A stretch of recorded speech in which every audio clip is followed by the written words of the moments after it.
పవన్ కళ్యాణ్‌కైతే జగన్ మీద ఆగ్రహం చల్లారలేదు. మరింత పెరుగుతానే ఉంది.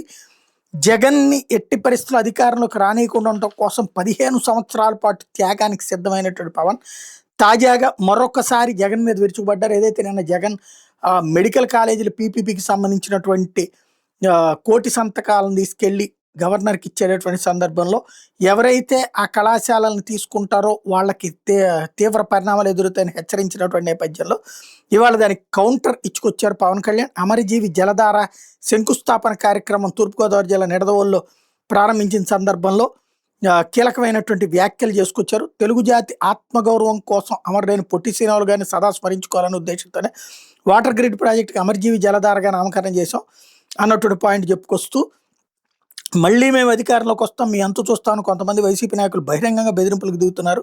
పనులు చేస్తే కాంట్రాక్టులను జైల్లో పెడతామని బెదిరిస్తున్నారు. వాళ్ళందరికీ ఒకటే చెప్తున్నాం, మీకు యోగి ఆదిత్యనాథ్ ట్రీట్మెంటే కరెక్ట్. ప్రభుత్వం తలుచుకుంటే బలమైన నక్సలిజమే కకావికలం అయిపోయింది.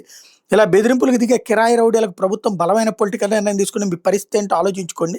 ప్రజాస్వామ్యంలో విమర్శలు చేయడం చాలా సహజం. ఆ విమర్శలు నిర్మాణాత్మకమైన విమర్శలుగా ఉండాలి. అంతే తప్పితే గీత దాటి మాట్లాడడం అంటే చేతిలో గీతలు మాయమయ్యేలా చేస్తాం. కొంతమంది నాయకులు ఎంత దిగజారి రాజకీయాలు చేస్తున్నారంటే పిఠాపురంలో చిన్నపిల్లల మధ్య సామాజిక వర్గాల పేట చిచ్చు పెట్టారు. అన్నం తినేవాడు ఎవడైనా ఇలా చేస్తాడా?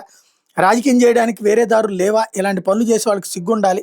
రాష్ట్ర భవిష్యత్తు కోసం నేను తగ్గాను కనుక పల్లె పండగ 1.1 కార్యక్రమం చేయగలిగాం. 4000 కిలోమీటర్ల సీసీ రోడ్లు వేయగలిగాం. 1,00,000 ఫామ్ పౌండ్లు, 22,500 మినీ గోకులాలు నిర్మించగలిగాం. 10,000 ఎకరాల ఉద్యానవన పంటలకు చేయూత ఇవ్వగలిగాం. నేను తగ్గి రాష్ట్రాన్ని పెంచాను కనుక ఈరోజు ఈ అభివృద్ధి.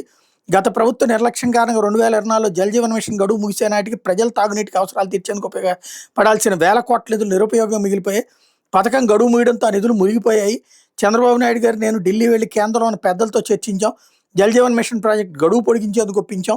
ఈరోజు రాష్ట్రానికి ఇన్ని వేల కోట్లు తీసుకొస్తున్నామంటే దానికి గౌరవ నరేంద్ర మోడీ గారు, ఆయన సంపూర్ణ సహకారంతో చంద్రబాబు గారి అపార అనుభవంతో రాష్ట్రాన్ని అభివృద్ధి పదంలో ముందుకు తీసుకెళ్ళగలుగుతున్నాం.